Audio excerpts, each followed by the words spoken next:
It's hard to put into words what relapsing polychondritis is. It's just devastating. That's what it is. It's devastating. I think a lot of patients struggle with what is the cause of their disease. It's really important for us to get the word out there and show that there is research that is being done and things are being advanced. As a community, we can do a ton of good by gaining even more support for our research and more support for these initiatives to better diagnose patients, to find better treatments. Only good things are going to happen from this. It gives us hope.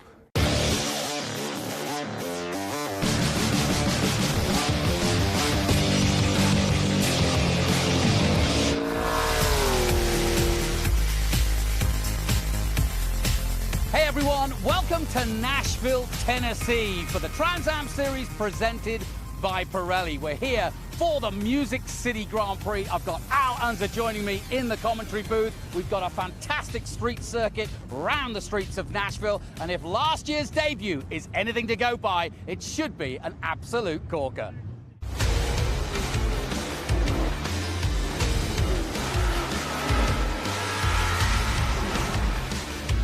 They come side-by-side action!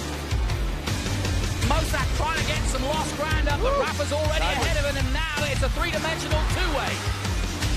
And Mike Ski will come out of the last corner and take the checkered flag here in Nashville.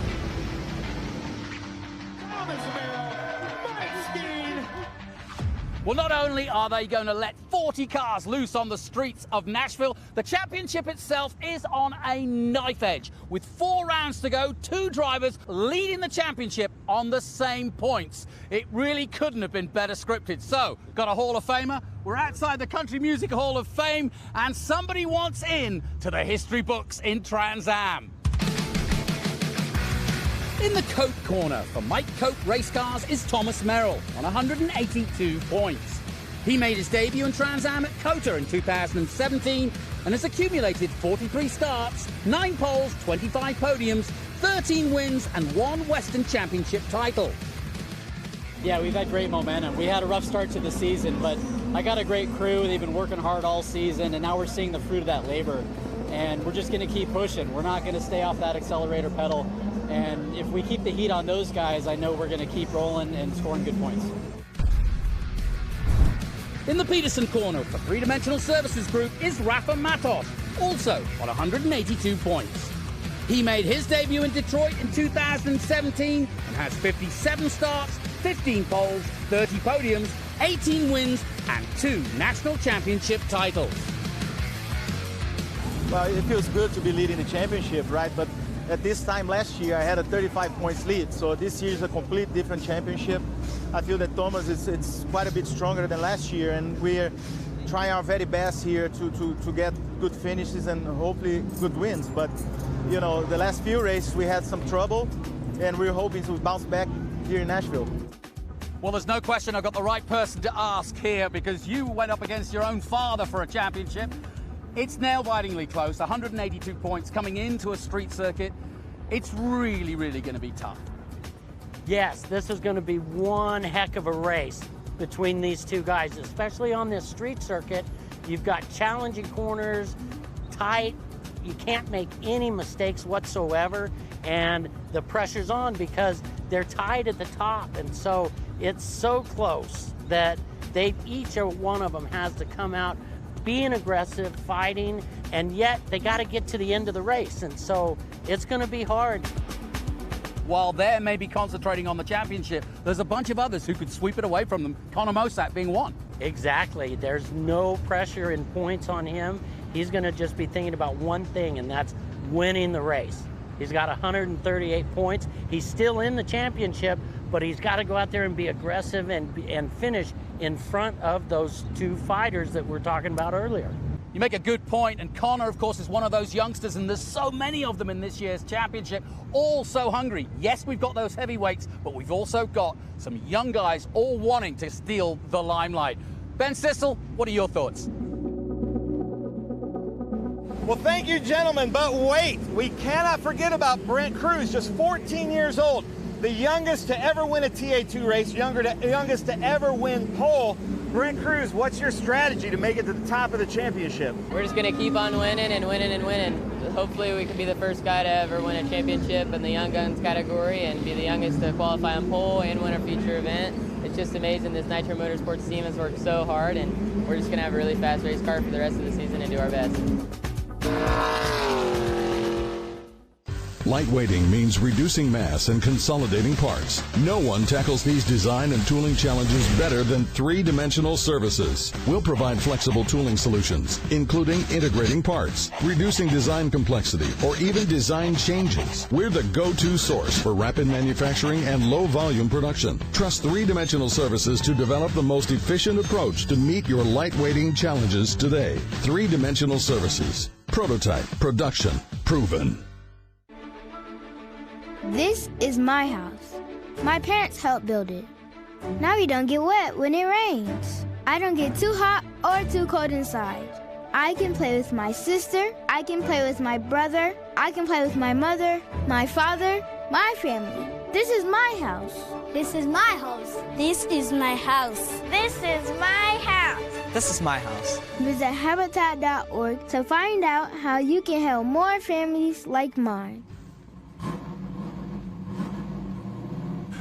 Well, welcome to live pictures from the music city that is Nashville. Puffy clouds in the sky, but we're not worried about that. We did have a worry that there would be some rain in the air, and we did get a few drops yesterday, but really, as you can see, it's pretty much set fair as we're on board with Adrian Lostowski.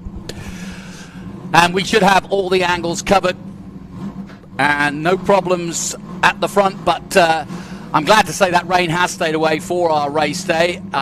I'm going to be joined in the booth once again by Al Unser Jr. Anything you've gleaned in your morning? I know you've been looking at the vintage Indy cars. Yeah, we've been over in the vintage Indy cars and just enjoying the day. It's extremely hot and humid. I saw the clouds there. It was virtually no clouds this morning. All of these clouds that we see now have just popped up out of nowhere. So hopefully we've got looking like a dry start, and we're going to go racing. It's going to be great. Yeah, and as we've said before, this is the second iteration of this event. They've made a few changes to the track. We'll talk about that as we get round and see the track a little bit more. And like I said, we've got plenty of angles covered by being with the onboards like this one, the Franklin Road of Ken Thwaits. This, of course, his home event, and Franklin Road Apparel just down the road, quite literally here in Nashville, Tennessee. So a big event and a big moment for Ken Thwaits, who's actually swapping his TA seat for a TA2 seat, and he'll be joined, of course, by Carl Rydquist, and looking forward to seeing how he gets on. Didn't qualify as well as he'd liked, but he'll be there for sure.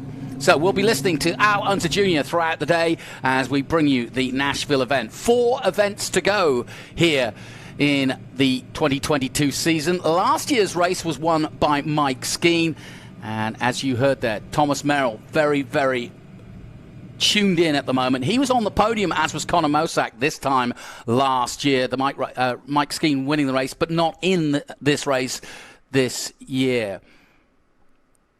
This is one of the corners they've tightened up. You see that hospitality just in the background there. That has been moved forward or actually placed there.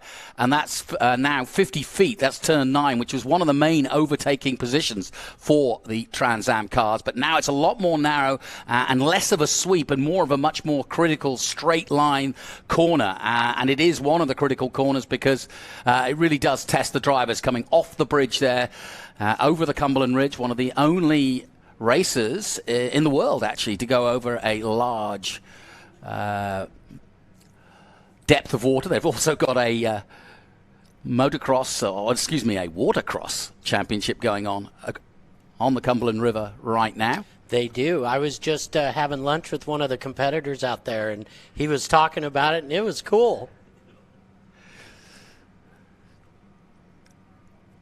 I don't think there's going to be any rain, is there? I mean, there might be some later in the day because it's starting to form, but I think we're okay, really. Yeah, I think we're going to be fine. So we'll be on board with Cameron Lawrence. Cameron Lawrence, another one of the Franklin Road Apparel sort of stable, if you will. Don't count him out. He's a former champion. He just hasn't had the luck of late, and he's starting to finding his form. And I think he could definitely be somebody, well, we mentioned it, a bit of a spoiler. We said at the top, all eyes obviously on the 2 heavyweights, but there's several guys who are all capable and hungry for a good result. And with 4 rounds to go, plenty of time to sort something out. So, precious moments as they sit here. This is the worst time, Al, for a racing driver because you're just sitting there getting hot, aren't you?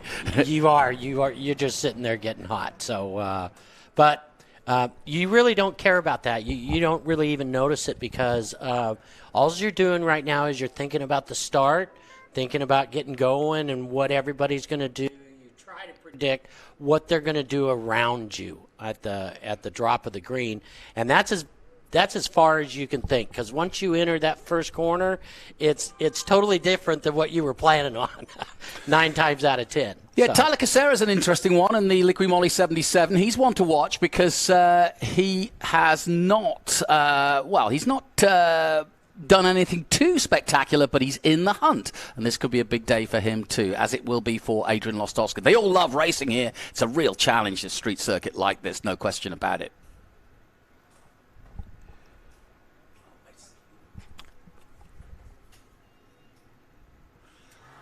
So they wait.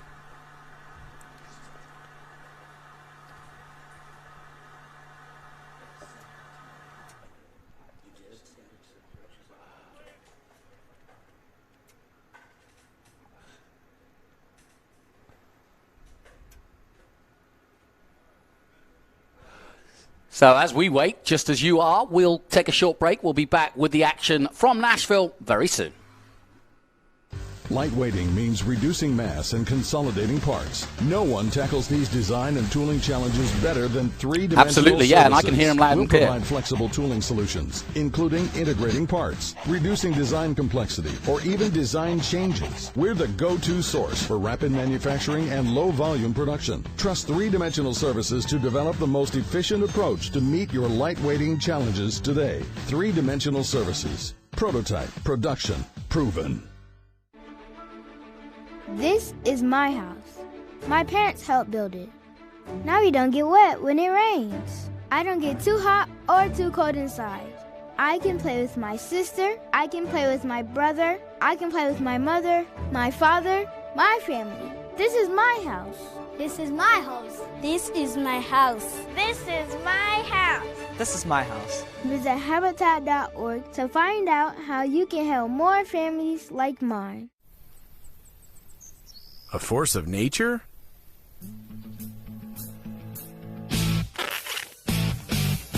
Man, that's good one. And your husband was here racing with us last year. Is he here again this year? Yes, he's here, but as a spectator today. Nice. Yeah. And give us your first impressions of the Big Machine Music City Grand Prix. Oh, I'm so excited to be here because it's like my two worlds collide. The racing and then the music, it just can't get better.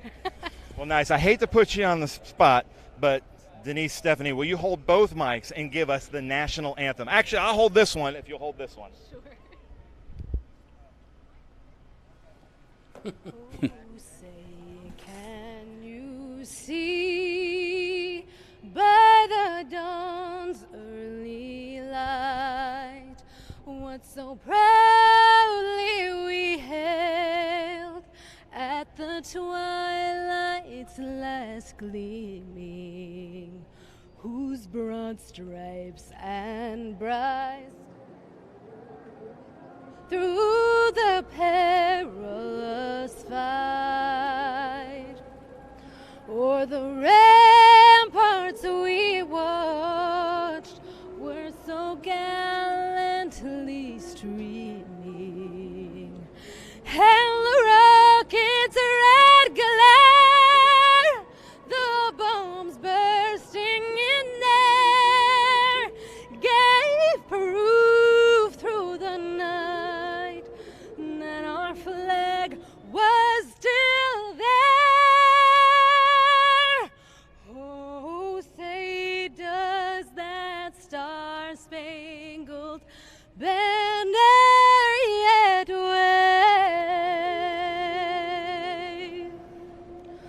o'er the land of the free and home of the brave.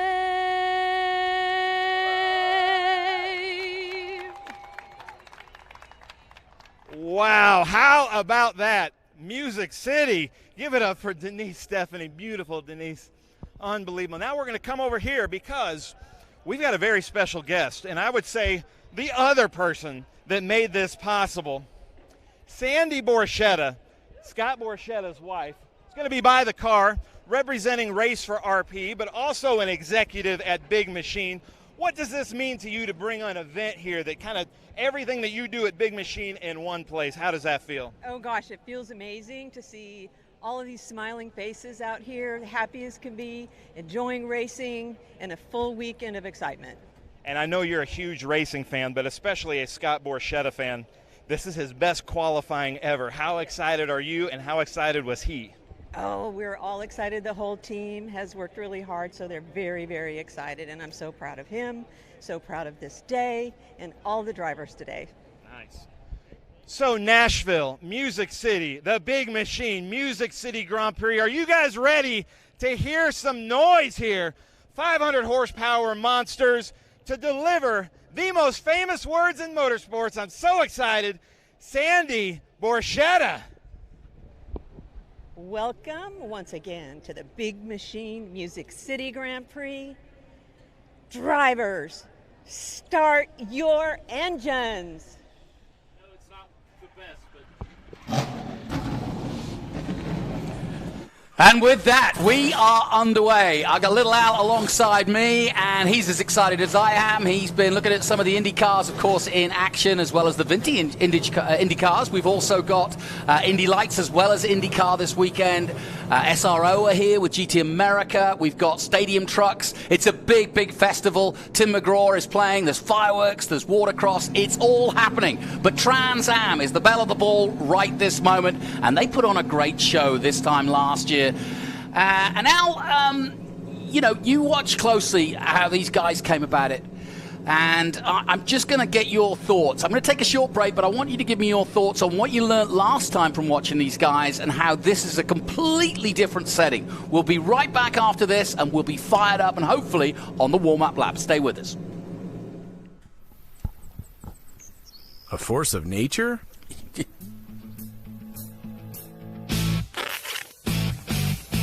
Man, that's good water. I feel like Chuck Norris.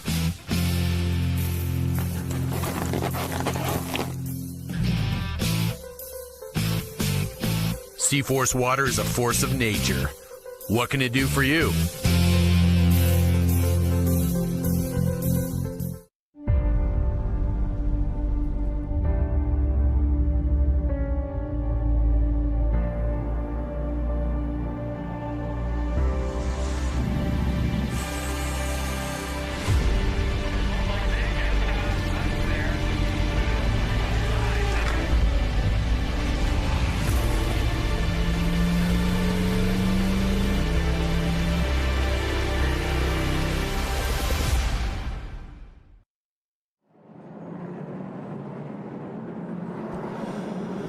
Welcome back to Nashville, Tennessee. We're in the shadows of the Nissan Stadium, just to the left there, and to the background, of course, the home of the Titans. But it's the Titans of Trans Am, been going since 1966, that take the track for the first time on this unique street circuit, which heads over the Cumberland River, over the Korean War Veterans Bridge, but they then come back over it as well, and that is the longest straight, Al. I never thought in your motor racing career you'd witness a bridge being the only straight. I never thought of it at all. That's what makes Nashville so super special here. And you asked me about that question, the differences.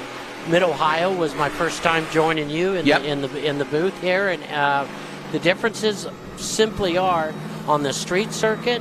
You see the walls are lining up the edges. When they come off the corners and they go out, on the permanent road course, they've got a little lee room there. They can go over rumble strips, maybe run over some grass or what have you. However, here, they bend their suspension if they're not precise because they hit the walls. Yeah, as you notice there, Ricky Sanders in the 19 getting stuck. Let's hope they get him going. But I guess my other question is mentality, because we've got 4 rounds. We've already set up the 2 heavyweights, and there's also the young guns. Anybody could win. Any of the top 5 could win the championship.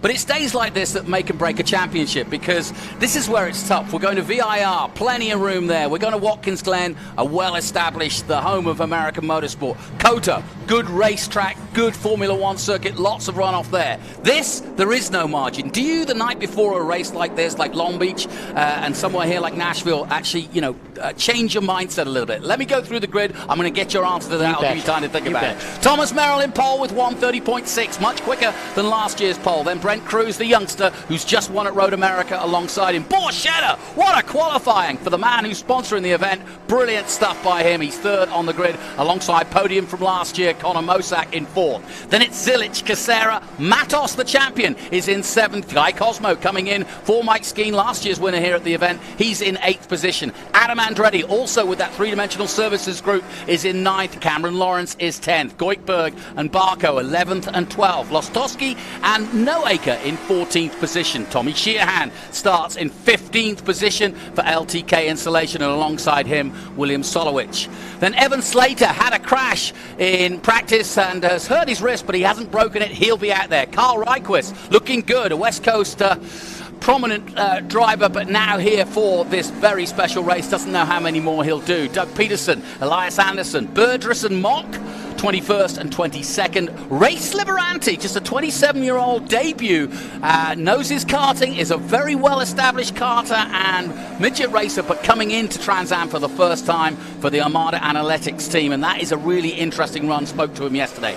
Barry Bowes got together with Matos on Friday, but he's out there. Evan Peacourt, 25th. Michelle Abate, our lone female racer, she lines up for Ghost Energy in 26th. Tai Yun, 27th. Gallagher, 28th. Ricky Sanders, who we saw stuck there, but hopefully will get going. Ken Thwaits, the local man, in 30th position. Bruce Raymond and Maurice Hull in 32nd place for the Silver Hair Racing team.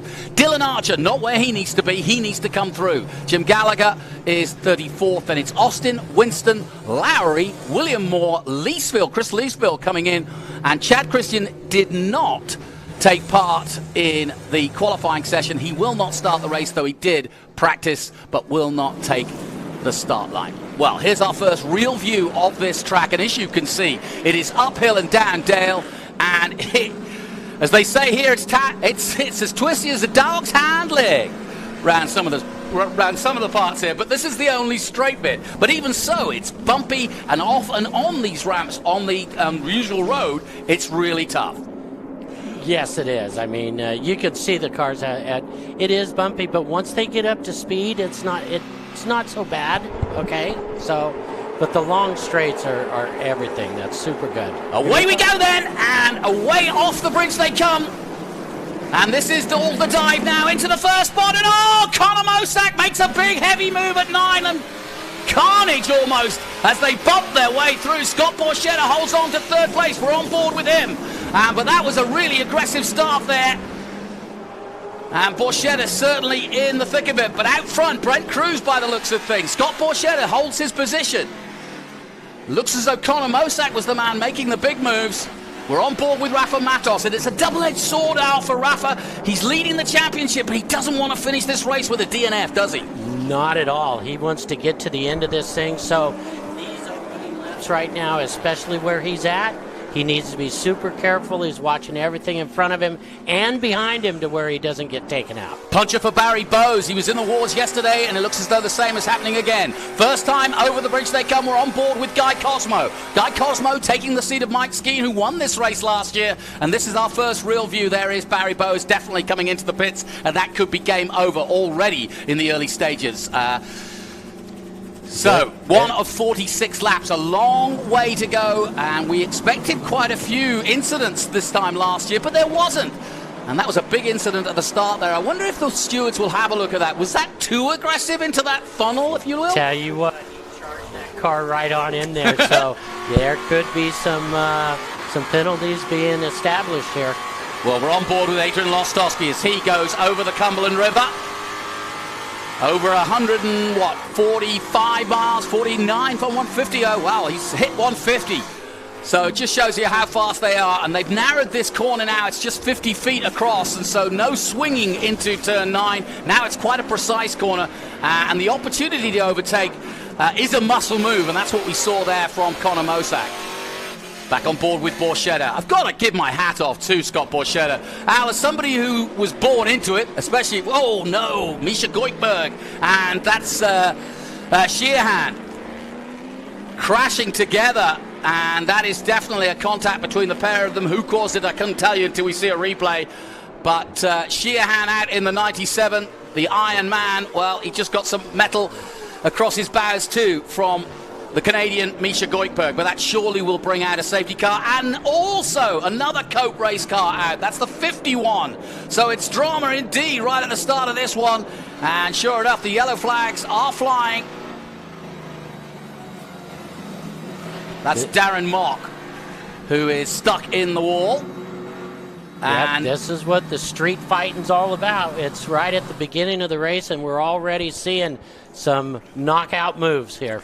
Yeah, and looking at that, broken suspension at the rear, the bodywork not a problem, but puncture on the front, that car's going nowhere.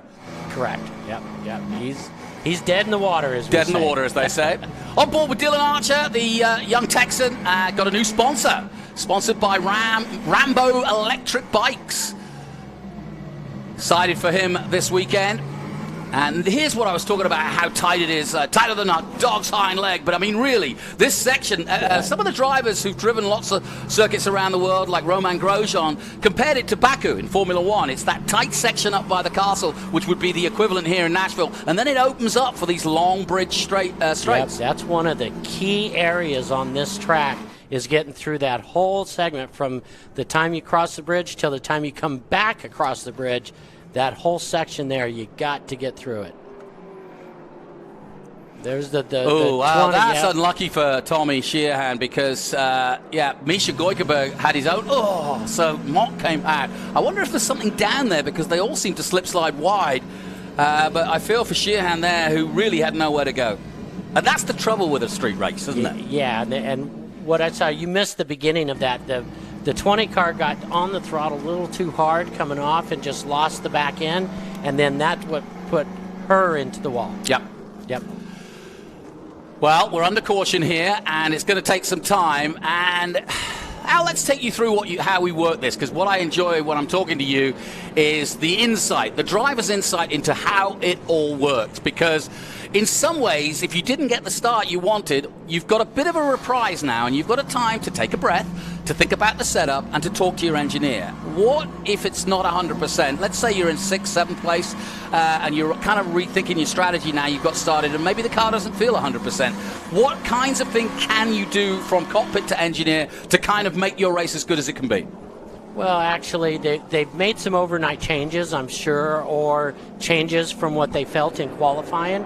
So now they have a race car that they need to adapt to. They need to adapt to the changes that they made, and I'm sure that they're the driver's relaying that information to his engineer, and they're having a discussion on how can I change my driving to get the most out of the car. All right, as we get ready to try to restart this one, we're getting news from the pits. Ben Sissel, our man down there, has got Scott Legacy Jr. Yeah, thanks, Jonathan. I've got Scott Legacy Jr. here. I just saw him walk up to Ricky Brooks heated. You're leading the race. What's going on? I'm not heated. I just needed to ask a question. We weren't exactly clear on the restart here. Just wanted to make sure I could relay exactly what was going on. No, I'm in a pretty happy mood right now. We've got Connor doing a heck of a job, obviously, and then Scott Borchetta, man, to qualify like that and running third right now, it's cool. Williams on his way to the front, and Chris is doing the same thing. So I'm a happy camper. Nice. And, gentlemen, let me clarify that. We changed the start procedure here. So you are not allowed to cross the start-finish line, or you're not allowed to pass until you cross the start-finish line. That's a different procedure for TA2, so we're going to see what happens. But you've got to be happy with Connor's performance so far. Yeah, he's done a great job all weekend. That, qualifying, he had the pole, then they had to take it because the black flag came out, and it was what it was. So let's see what happens here. We'll rebound. But I applaud the series for what they're doing, their growth, and trying to make this thing the best series in the country, and it's a hell of a lot of fun to be a part of. Nice. I love it. Scott Lagasse Jr. got 2 cars in the top 3. Gentlemen, back to you.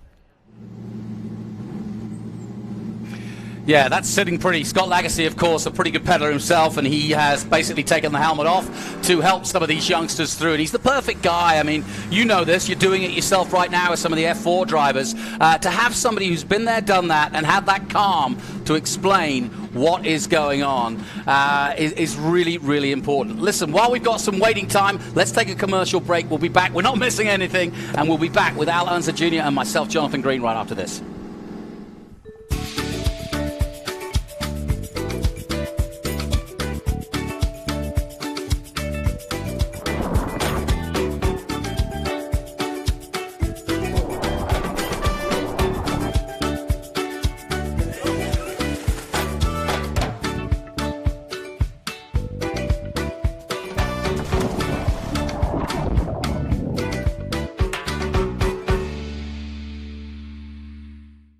It's hard to put into words what relapsing polychondritis is. It's just devastating. That's what it is. It's devastating. I think a lot of patients struggle with what is the cause of their disease. It's really important for us to get the word out there and show that there is research that is being done and things are being advanced. As a community, we can do a ton of good by gaining even more support for our research and more support for these initiatives to better diagnose patients, to find better treatments. Only good things are going to happen from this. It gives us hope.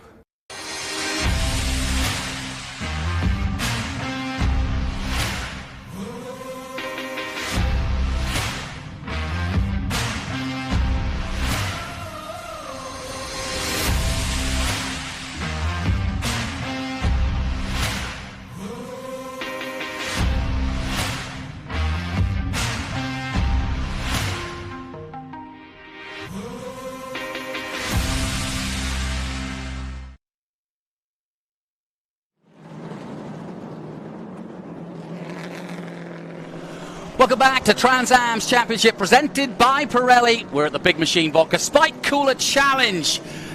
Presented by Race for RP, and we are under caution at the moment because quite a lot of damage to several cars, including Darren Mock in the number 51. Misha Goikberg also with some damage to the rear of his car, and we've seen Tommy Sheehan with a broken rear axle. But let's head down to Ben Sissel. He will have the latest for us, and I can see him right there. He's ready to go. Down to you, Ben. Well, I tell you what, Darren Mock just came in that number 51 car with Cope Racing, and it looks like they're trying to put a ratchet strap on. A lot of rear end damage. I don't know if he was hit or if he backed into a wall, but a lot of damage. I've never seen this. I've seen racers tape. I've never seen a ratchet strap being used to hold the rear body in. I'm not sure what that's going to do to that rear wing and the whole structure. I know that our timing and scoring and that our safety crews are going to be watching this crazy. You can see that the ratchet strap hasn't been completely latched into a lock position. But I think the real story right now, other than this going on, is the heat. We did a 20-minute qualifying today, and I watched 15, 16-year-old drivers get out of their cars in this heat. Worse than they do full-on hour-and-a-half races with us in TA2. It is really hot. The Doug Peterson group, three-dimensional services group, put a laser thermometer on the ground, and our track temperature on this asphalt was 127. 127 with these Pirelli P0s. Then talking to the tire engineers, there's 7 different surfaces here at the Big Machine Music City Grand Prix. We got a shot here of Misha Goikberg coming by with some left rear end damage. Now, I would say that he's been backed into right now. And then from a strategy, the heat.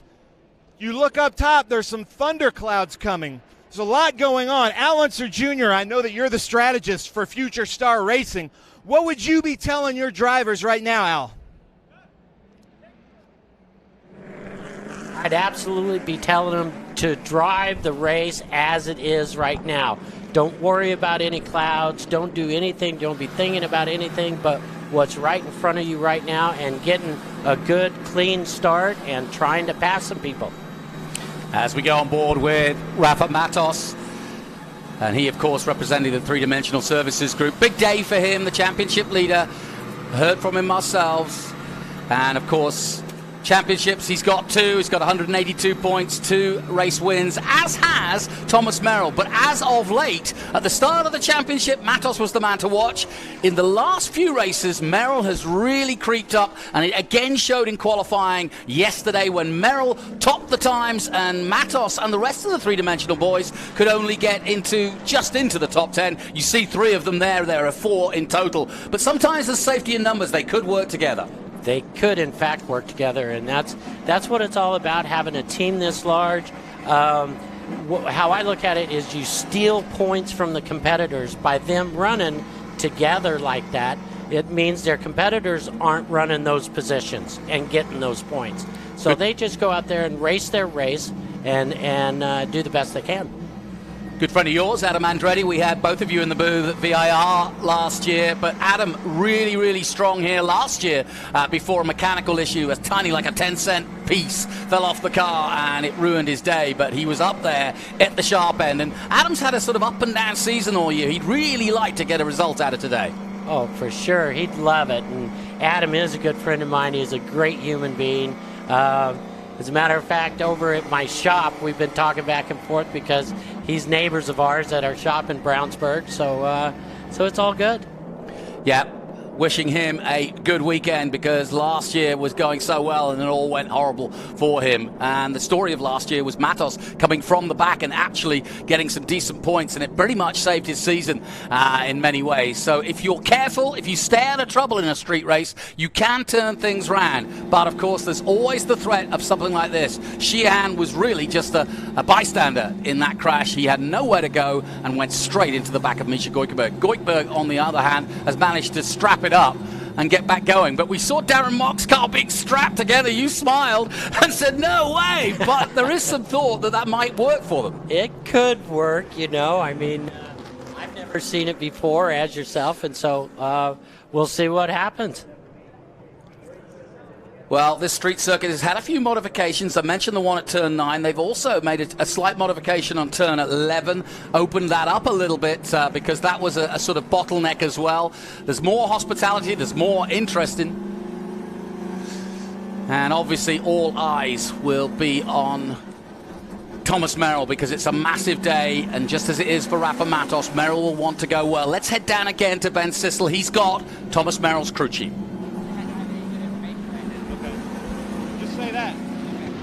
Hey, I'm with Mr. Cope here. He's talking to Thomas Merrill in the number 26. He started out in the lead, and quickly by the second turn, it looked like from my vantage point, he had lost it. Is he saying anything to you on the radio? Yeah, basically he just didn't know where the 28 came from. Dropped back to fourth. We're just going to try to pick him off one at a time. At the end of the day, I don't know where the 28 came from either, so I think it might have to be reviewed, but we'll see how the race plays out. He's saying he didn't know where the 2.8 Connor Mosak came from. But that, what I call turn 1, is really wide. It was even wider last year, but there's about 3 or 4 good lines to come in there, so maybe Connor Mosak just took a squirrely line and got the lead, and that's what you have to do in such a tight racetrack that we talked about earlier with Thomas. Pole position is so important. As we watch Darren Mock coming back into his pit box right here, Darren Mock from the Mock family, long-time NASCAR tradition. Looks like he's just having bad luck out there. We went around the track earlier this week in golf carts. He was pointing out all the little idiosyncrasies of this track. You know, his dad comes from circle track NASCAR racing. He loves road racing, but not having a good day today in this heat. Gentlemen, back to you. Well, the good thing is here in Nashville, there's plenty of country bars he can go to and drown his sorrows after a bad day at the office, but that's the beauty of Nashville, the Music City. And I'll tell you what, we were out and about last night, me and Al Jr., and what an atmosphere. Friday night, and it was, 6 o'clock, and it was already going off. This town's incredible for all of that kind of stuff. So it's a beautiful place to have a race, and you can see the success of it. It's in its second year now. They've added more suites, added more grandstands. They're just, it's becoming one of those places that is going to be a stop on all the circuits that they want to be part of this Nashville race. Yeah, and Scott Borchetta, while this is his home event in many ways, he also has been very much a part of what Indy are doing and has put events on and sponsored events. He's also involved in NASCAR. He's got a team in NASCAR and a driver in NASCAR. So, you know, he's heavily invested in motor racing, not just for himself, but also for the sport. Barry Bowes has got going in the ASIO Data car that we're on board with now. So Barry Bowes also having a problem right at the beginning. I think that was a puncture that we saw, but he's back out and going again, and maybe this caution has helped him. But we should be clearing away. But this is a long time at slow speeds, and this is not what racing cars or racing drivers like. Both get hot. That's very true. And so it looks like they've got the car on the record now. It's not going to be long before we're back to racing. No, and that's the problem with the street circuit, is it's all very well to get a safety car out there, but then you've got to get it off and out of the way, clear up the debris. They're right by the La Quinta Hotel there, and I know where they're going to try and sort of gauge it out to, but you can't just wander around the track, so it's really hard. You've got 40 cars out there, well, now probably about 37, but they're doing their laps. The race is still underway, but under caution. And so, yeah, these are tough times for the marshals, tough times for the guys who are clearing the debris away. And as we come over the bridge and we get to see this circuit at slow speed, which is quite nice actually, coming into 4 and 5. This is the narrow section I was talking about, and there really is just no margin for error. You can see what I mean by that parallel to Baku. It's like 4 corners, like that Baku Castle corner. And it's just super narrow, and you really just follow the leader through there and so on. You know, my guess is they're going to be going green here within a couple of laps. Yeah. So this is where it opens up, which is the Korean War Veterans Bridge, a famous bridge here in Nashville, and of course it's usually got the cars on it, so I'm sure the locals are quite excited to see speeds of 180 miles an hour over these bridges. But again, we look back to Dylan Archer in the FPEC sponsored onboard, and he's now going through that same section, biding his time, just getting up to speed. And I guess you're also doing a systems check yourself here. You've got to keep tires up to temperature. You've got to keep an eye on the temperature of the engine and try to keep sort of using these straights to keep everything cool. Exactly. That's exactly what they're doing. They're just trying to do everything to, especially on a hot day like this, is to keep that engine and the oil, the water. Doug Winston for the Fast Auto Racing team. Watching him, he's got some new sponsors. Bring back the trades. And a perennial member of this Trans Am fraternity. It's an unbelievable series, the longest road running series in the United States, started in '66. And some of the great names of motor racing, Al, have done Trans Am racing on their way up. Back in the day, of course, it was a time where even great international drivers would come over and you know, someone like Roger Penske throw them in and say, hey, I need you to win my race. Absolutely. Trans Am has a long, successful history, and it's just great to see him on the streets of Nashville.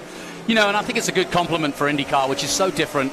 And I noticed last year that a lot of the Nashville fans had never been this close to, you know, they can't all get up to Indianapolis. They can't always go, they may be able to go to a NASCAR race, but this is so different from being in the stands of a NASCAR race. You really are, with your face up against the fence, right with these guys. You are. You're on top of all the action in these street courses, and that's what it's all about, you know. That's why they are successful throughout the country.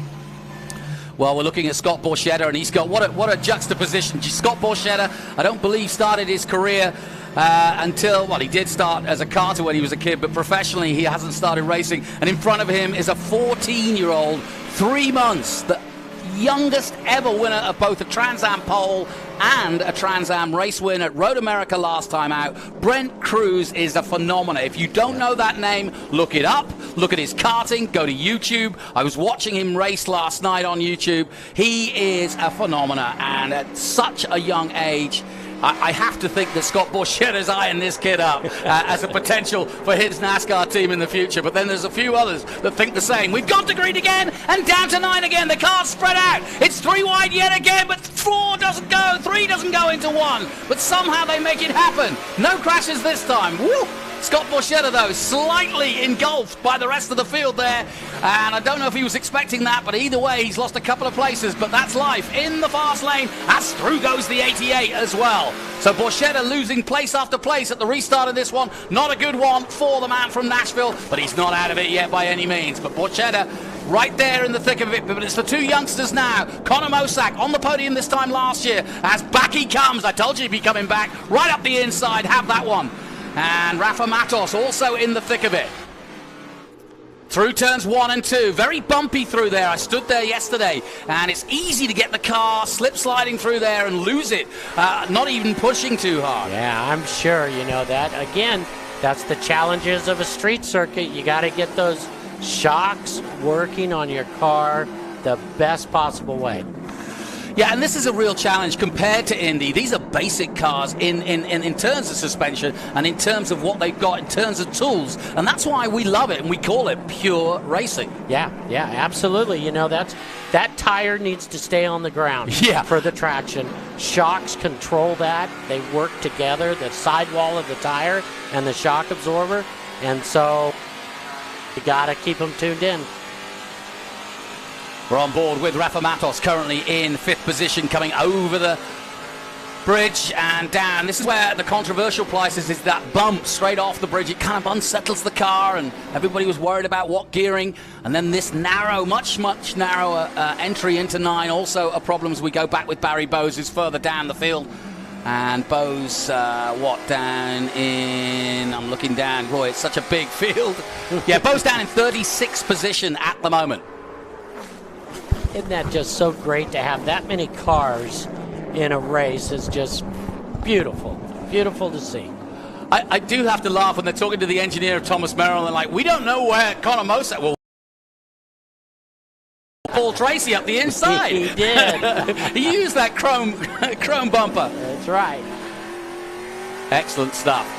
Guy Cosmo, he's an interesting character, of course, is well known in sports car and GT racing for many years. He's been a perennial member of the 24 Hours of Daytona and is a great racer coming in as Mike Skeen, obviously not doing the full season. He's doing IMSA as well as this championship, and Guy Cosmo coming in for Peterson to help with the run for Andretti and for, of course, Rafa Matos as we go back on board with Cameron Lawrence. Another factor, trying to see what he can do in this. He's not out of it by any means, Cameron Lawrence.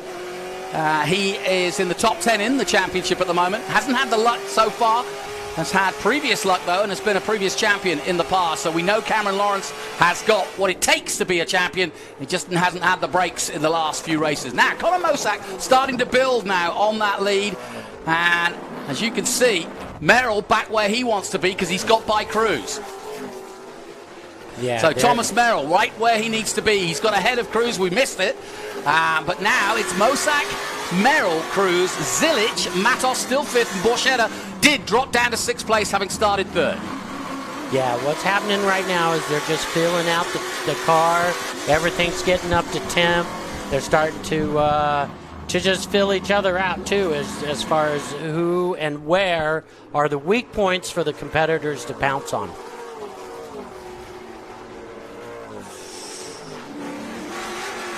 So Evan Slater's another one that we haven't talked about, Cube 3, and he had a bit of a wrist injury. He came off at 9 and banged the right-hand side of the car quite heavily. There was a worry that he might have broken or chipped a bone in his wrist, but he's come back, had a doctor look at it, had an x-ray, and he's A-OK, but he just said this morning it's a bit sore. And I would imagine trying to muscle one of these cars around, it could be a little sore. It could be a little sore, that's right. But right now, honestly, with him out here driving, it's got to be super painful for him to even feel it right now because he's concentrating. Yeah, and of course adrenaline takes over. There's a broken wing there by the looks of things to one of the cars there, you see. Broken wing ring. Now, how that's not going to make things up. Is that Thomas Merrill? Oh, I hope not. I don't know who it is, but it's not helping him at all. No, don't think it is Thomas Merrill. We're on board though with Dylan Archer. And looking further down the field, Ken Thwaits is up to 25th. He started somewhere down in 30th position. Maurice Hull there in 27th. He's got some new sponsorship.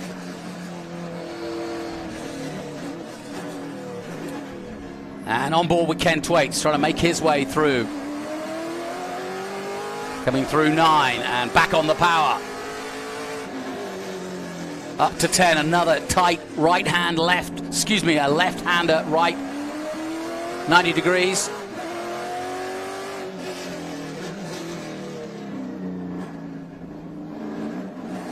And that's where they widened it just slightly. That was a bit of a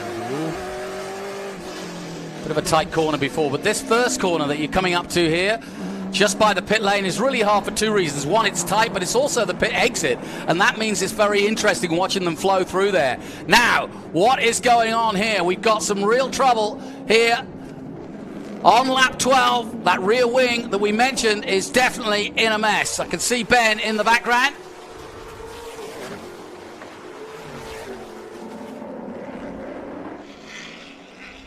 We got a. Well, we're here at the number 26, Thomas Merrill with HP Tuners. His pits, he started out at pole, then went back to second place, and then looks like he got hit from the rear. The crew is trying to fix these uprights right here, but they've got to tape these brackets, and you can see the bending here. That was a really hard hit. And then, Logan, if you can come around here, our camera guy, you can even see it's buckled in the body here. So I don't know if they're going to be able to fix this, honestly, just from my eyes. I don't know if they're going to be able to safely fix this, and if Thomas is going to be able to go out there and run the kind of times that he has to run. We do have a very tight 110% rule here at the Big Machine Music City Grand Prix. He's going to have to run a certain time. Now you can see Tim, our grid official, coming over just to make sure what they're doing looks safe. They're putting racer's tape around there. You can see a ball peen hammer here, but man, it does not look safe. Al Unser Jr., with all of your experience, would you go back out knowing what you know with this car? Well, he's in the championship hunt here, so, you know, they're trying to get as many points as they possibly can. This is truly, truly unfortunate for his championship hopes. Yeah, you know, and when I saw the rear wing, I didn't want to think it was Merrill because he suddenly went up to second and then dropped down to 6, and that's when we first saw a glimpse of that wing, so I presumed it was the other HP Tuners car, but of course it is Thomas Merrill, and that is the biggest story of the day as we go back on board with Scott Borchetta. My question, though, is I can only presume that he's come together with Cruz, because he just passed Brent Cruz, the youngster, and so the only man who could have hit him from behind would have been the third-place man, Brent Cruz. So how good is his car, I wonder? We just don't know because we didn't see it. You know, he could have backed into a wall or touched something like that. So we just don't know until we Well, Merrill is out, the man from Salinas, California. There's your leaders, Brent Cruz. Let's have a look at the car. He doesn't look as though he's slowed down any, and he's all over the back. As you can see, Merrill has got that wounded car out. In fact, the leaders are coming up on him as they both go over the bridge once Merrill is out. And Brent Cruz doesn't look as though he's picked up any real damage from that incident. And he's all over the back of Connor Mosack. Now, I wonder if Merrill will hold him up. Mosack doing everything he can to hold off. And these two both going for the Young Guns Championship, of course, as well. Connor Mosack leading that at the moment, but it's very, very tight in the points between them. And, of course, Cruz is also fighting for the Rookies Championship as well. So a lot to play for between these two. And also Borchetta now sort of bouncing back a little bit, back up to 4th after all the shenanigans. And Andretti still very much in the hunt as well. Andretti in 6th place, and ahead of him, Rafa Matos. Now, Rafa Matos and the three-dimensional services team now must be thinking to themselves, we've disposed of Merrill, not by our own merit, but we've got him out of the picture. Now we just need to work together to get Matos as high up this field and as close to a podium as possible, because that's what teamwork's all about. That's what Doug Peterson brought in Andretti and Cosmo and all the others to do, Skeen included, and that's to win titles, and that's what they've done up to now. And so it's kind of what they did. This was the game plan this time last year, and I'm sure it's the same again this year. Guy Cosmo in that plan as well. Yeah, I was looking on the front end of those cars to see if I could see anything at all. I don't see anything on the front end of those cars there. Well, there's Tyler Casera. He is in 7th place at the moment, and behind him is the 89 of Guy Cosmo. So all of the three-dimensional services group cars are in the top 10, as is Cameron Lawrence. He's in 9th at the moment. Now we're on board with him now for the Franklin Road Apparel team. Showtime Motorsports. In fact, if you keep going across this bridge and keep going straight, Ken Thwaits tells me you'll hit the Road Apparel store and you can buy your trousers, whatever you want there. So that's a good idea. Those yellow lights we just saw are local yellow. Now we're back to green. So, yeah, I think that could be maybe somebody parked up but not in a dangerous situation. And it's really good that they've got this modern light system that you can do that. It also comes up on the dash as well. But a very useful thing to know that you can effectively isolate a position of danger and just let the drivers know what's going on. So here come the leaders, and they're starting to catch Merrill now, who's got that damaged wing but is still pedaling away. There he is. And now, well, what are they, 100 yards behind him? And they should catch him fairly quickly because he surely, I don't know, he can't be going normal speed now, can he? No, the rear wing's not working the way that it was designed to do. So he's probably a little bit loose in the back end there. But what I was noticing was Cruz is really hounding the leader really bad. Doug Winston in the fast auto car is in 30th position at the moment. His fastest lap, a 1:41.6. And now we've got a full course caution, so we've had another incident and we're back to caution again. Although, to be fair, it's been pretty clean so far. But this changes everything, certainly for Brent Cruz in 2nd place. And there's Scott Borchetta in 3rd now. And behind him is Andretti. And I wonder if Andretti and Matos will work together at the restart to get Matos ahead of Andretti. But that said, Andretti's racing for himself as well. Yeah, I doubt that very seriously with what, 3 events left? 4 events left? Yeah. Four including this one, yeah. Including this one. So we're still a long ways away from that championship. So, he's out there. I think Adam is just going to do the best he can to finish where he's at, for sure. Yeah, we take a break of a couple of weeks, then we go to Watkins Glen, then a few weeks after that, it's VIR, and then the season rounds out in November at the Circuit of the Americas in Austin, Texas. Yep. Well, as you can see, we're under caution. Let's head down to the pits and join Ben Sissel for the latest. Well, a lot of activity here as we see Darren Mott come into the pits for the 3rd time. Now he's going back into the paddock. Unfortunate for the number 51 of Darren Mock. But you can see John Mills is out here setting up for rain. He's got the wet tires coming in. We have a lot of cloud cover. Are they showing rain coming, John? There's a little bit, but, who knows? We're just going to be ready for whatever it gives us. So. And as somebody that lives in Nashville, you never know. It can be sunshine and raining hard. And it could hit one part of the track and not the other. But you can see through the pits, it's been going kind of crazy. Everybody's getting ready to put reins on. And I've been told that the 3-Dimensional Services Group has been practicing pit stops and tire changes. So we expect them to do it really fast. Gentlemen, back to you.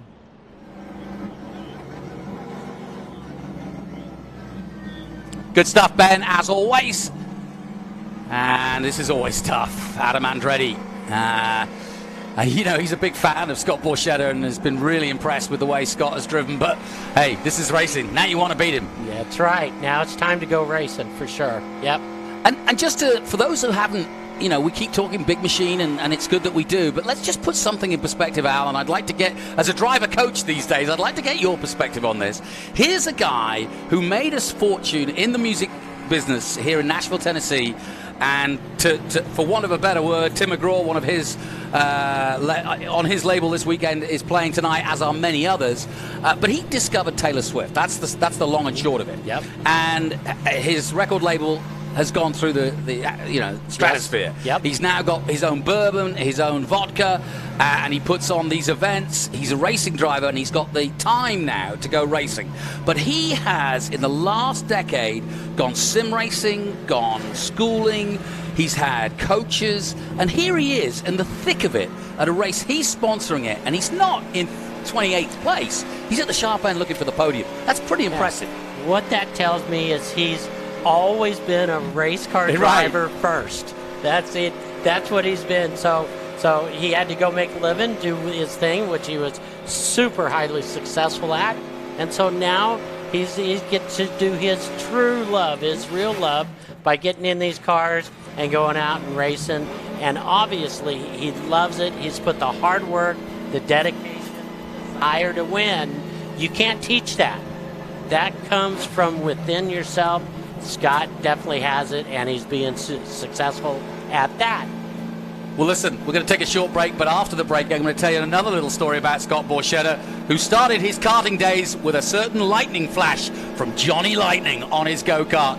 So we'll take a short break. We'll be right back.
Welcome back to the music city that is Nashville, Tennessee. Doug Winston being lifted away, hoisted away. Sadly, we are under caution at the moment in the Big Machine Vodka Spite Cooler Challenge presented by Race for RP. And we've had two major cautions, but just before the break, we were talking about a certain Scott Borchetta who sent me a lovely little picture of him racing his go-karts at the age of 6. Mm-hmm. And he had a Johnny Lightning flash, and it's always been part of it. Explain what that means.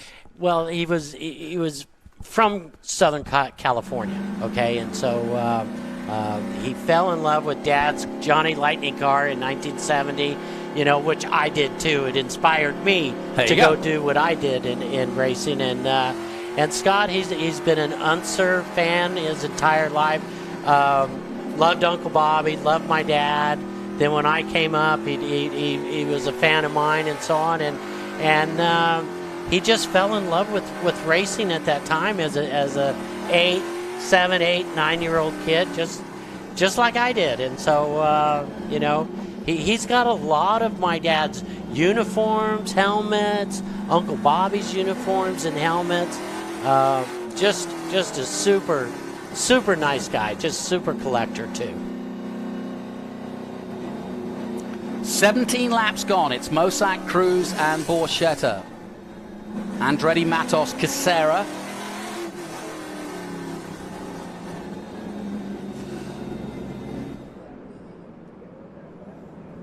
Lawrence in 8th position, Lostowski in 9th. Barco is in 10th position. Then it's Slater, Noaker, Rydquist up to 13th. Peacock going forward as well. Solowich in 15th position. And we're still under caution. The cloud's coming in, but again, we'll put you back into the race engineer role a little bit. What would you be telling your driver at this point? Stay calm, obviously, but also, what's the game plan if you're, let's say, a Tyler Casera looking for a top 6 position? Because a good finish here with Merrill out could help the whole championship for a lot of guys hunting for points. Actually, as you've seen from what running up front and in the back, drivers are making mistakes when they start getting into some racing incidents here. There's no room for error on a street circuit, so you're just out there. What I would be telling him, just run the laps. You're doing good. Just keep doing what you're doing and let it all unfold and let the race come to you instead of going and getting it, because we're only on lap 18, so there's a lot of race left in front of us. How does the car change? We talked a little bit about this at Mid-Ohio, but when you're slinging a big piece of metal around a road circuit, a street circuit, and the fuel load goes a little lighter. The tires start to go off a bit. You've got other rubber out there from other championships. Are you worried about the car kind of drifting a little bit too far compared to what it might have done 10 laps before? Not really. What's really going on is the tires are losing a little bit of grip and so on. And so as long as the car's balanced, when I say that the front is stuck with the rear and it's balanced, then it's going to go off together. If by chance you started with an understeer, that understeer may get worse, or an oversteer, that oversteer may get worse. If that's the case, then you have to start changing your line a little bit so that you don't make it go off sooner than or worse than what you should. So 18 laps have gone in the Big Machine Vodka Spike Coolers Challenge, and we're under caution at the moment. Barry Bowes has been in and out. It's been an interesting day for him so far. He got involved in an accident with Rafa Matos in first practice, and then we saw him just after the first lap with damage to the rear of the car, and it looked like a puncture to me, but he got in and got out again, and that's probably why he's able to continue now, and we stay on board with him now, and the ASIO data on board. And Bowes has been in TA2 now for quite some time. Another Texas man, as is Elias Anderson.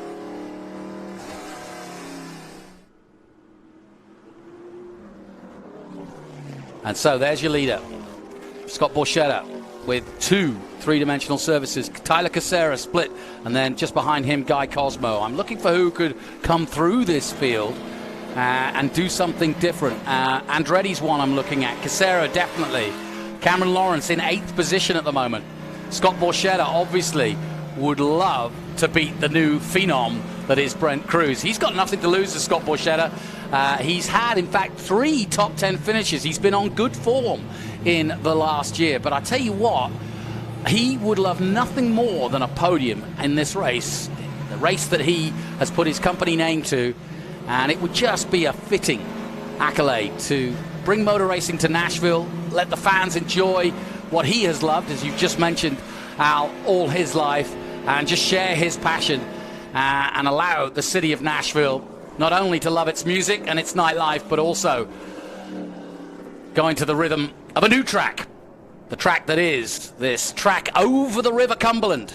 And there's all sorts going on through the weekend, including IndyCar and Indy Lights. So it's a big weekend, a festival with fireworks and bands playing all over the town. A real buzz of anticipation. Yeah, the one thing I was noticing is it's Thomas Merrill. He's down 1 lap. He's got a long road to haul to get back up there to fight for some points. Yeah, it's a tough hole from there, isn't it? But he's out there. He is there. And he's out there. Oh. So we'll see. And you know what? I did Macau for many a year, and I never say never. I've seen 30-car pilots. That's right. And suddenly the guy in 20th place is like leading the race going, what did I do? That's what racing's all about. It's not over till the checkered flag. I'll tell you one thing we haven't talked about. We've talked about the heavyweights, and we briefly talked about Conor Mosak and Brent Cruz, at the opening. But there's a rivalry that's starting to form. Conor Mosak is seen as a future star, without a doubt. He's 23. Mm-hmm. He's been noticed by the ranks of NASCAR. But you can't take anything away from Brent Cruz. He's a Toyota Junior as it stands, and yet if you look at the car, he's got Trackhouse all over the car, and of course Justin Marks is the team owner of that and raced in this race to 4th place last year, so they've got their druthers on him too. It's just fantastic. The future for these 2 young drivers is so bright, it's blinding. All right, let's head down to Ben Sisler while we're under caution again. I think he's with the Mike Cope team and Rebecca from that team. Well, you guys are not going to believe this. I'm with Rebecca here with Mike Cope Racing Cars. After all that fixing with Thomas Merrill and the uprights on his wing and a ratchet strap, first time I've seen that, how's he doing out there? I mean, it's still running pretty good, but we just got to see how we get through the traffic and see what we can make up. It's about collecting every little point you can at this point, But now what Rebecca failed to mention is he went back out there and did the fastest time of that lap with the ratchet straps and all that, I guess, disturbance in the air, if you call it that. So Thomas Merrill is quite a beast. You got to watch out for him. Okay then, we've gone green again, and we're racing here in Nashville. Side by side, Brent Cruz looks for the inside moves, but thinks better of it. And Connor Mosack holds on to first place, but now here comes Scott Borchetta. We're on board with him. He's got the youngest man in the field, but the winner of the last race, and he gets overtaken. Nicely done by Adam Andretti. Yep. But now back comes Borchetta. Great racing side by side. The left-hander, Borchetta, will have the advantage and goes back into third. And Adam Andretti says, I thought I got that one. That's great racing right there. Great racing. Respect between these two, and Adam is a fair racer if ever I've known one. And he'll be miffed that he got overtaken, but he'll be back. Good racing between these two, and the next opportunity for Andretti is at the other end of this bridge. If he gets a little slipstream here, he may be able to have another pop at Borchetta on the exit of this bridge coming up in about 3 seconds from now.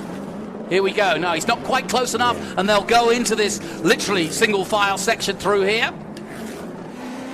Side by side, but Connor Mosack leads from Brent Cruz. Cruz did look for an inside move a la Mosack, which is how Mosack got the lead on the first lap, but then thought, no, I'm not going to squeeze through there, and he's going to squeeze me out.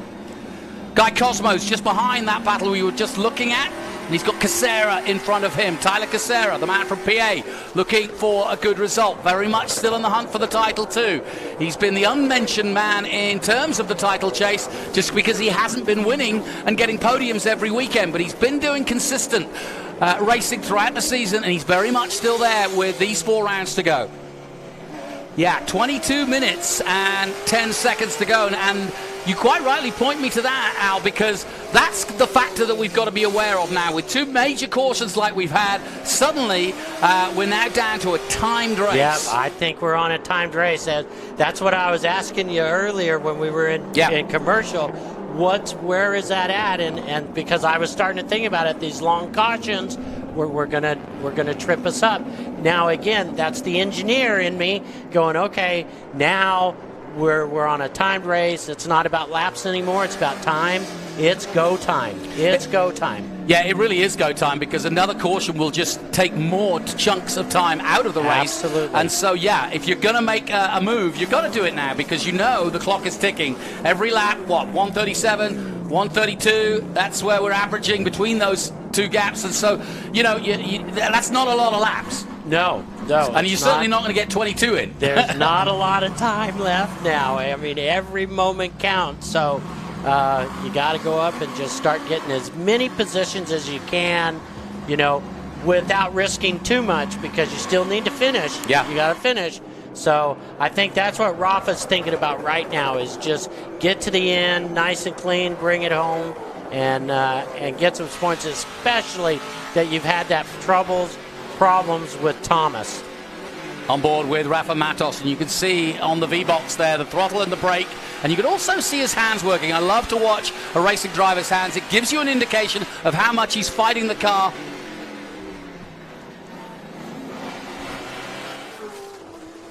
Now, Carl Reichquist had a good day yesterday, but it sounds like he's been doing a bit of two-stepping here on the streets of Nashville. And here is Carl Reichquist, number 80. He drove it in there a little hard. Yeah. And, well... Oh, look at this. He'll get points for his pirouettes, but sadly in motor racing, that doesn't count. Now, here comes Brent Cruz as they go over the Cumberland River.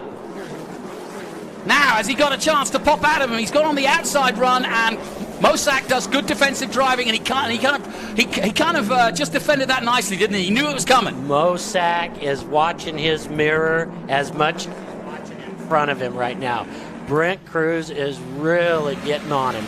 You know, I sat last night and watched Brent Cruz do kart races. He had a great GoPro, and he was in about 7th place for about 40 minutes, and I was like, this is kind of boring. But then suddenly, he started picking guys off, and I was just out. You know, he was doing just what he's doing right now. He was just hounding the guy in front, either forcing him into a mistake or saying, if you do one thing wrong, I'm coming. I think you'll see another defensive. Here he comes. Oh, look at that. Got him. Back at you, Mosak. Anything you can do, I can do maybe a little bit cleaner. So, Brent Cruz takes the lead of this race. The winner of Road America is now leading here in Nashville. Could he get back-to-back wins? That's his plan. You know, we did an interview with him yesterday, and he was kind of working out the problems he'd had over the season. And he kind of looked up and said, you know, if I didn't do this at Sebring and I hadn't had that mechanical problem here, I'd probably be leading the championship right now. And that's a really good way of thinking as a racing driver. That's right. He just, what I've seen out of Brent here is patience. He's had patience, and then it turned into a time race. Boom. They'd let him know it was go time. Yep. Absolutely, yep. And he's got the lead away from Conor Mosak. Sadly, this was Adrian Lostowski. He was in the top 10 a moment ago, but as you can see, he's in the pits, and he's dropping down significantly. So, a la Merrill, he's got his own problems, and they're not looking as though they've solved anything. I can't hear what they're saying, but I can see the body language is very much, oh dear. That's a shame. Now, Casera's all over the back of Matos now. Cosmo behind him. And then Cameron Lawrence. So it's Cruz, Mosak, Borchetta, Andretti, Matos, Casera. And you know, Matos might be thinking to himself, you know, I'd like to have a pop at Andretti before this is all over, give me some more points. But as you can see, the field's spreading out now. And the last man through there, that's Cameron Lawrence now in 8th position. We're on board with him now as he exits the bridge and goes into the very tight 4, 5, 6, and 7 sector. I'm sure the team has let Rafa know where Thomas Merrill is and the point system. So I think he's just, you know, I'm just going to get this thing home. You know, we gave it our best shot over the weekend, and we qualified and so on. We weren't up in the front. So let's get as many points as we can and go to the next event and win that one. Well, as we've been mentioning, Brent Cruz, the phenom of the series, the youngest ever Trans Am winner at 14 years of age. He got a dispensation to race in midget cars earlier in the year. He won there, and now he's winning in Trans Am. He's won in karting all over the world. Nitro Motorsports is who he works for. Let's hear from them. Let's go down to Ben Sissel now for the latest on what's happening with our leader, Brent Cruz.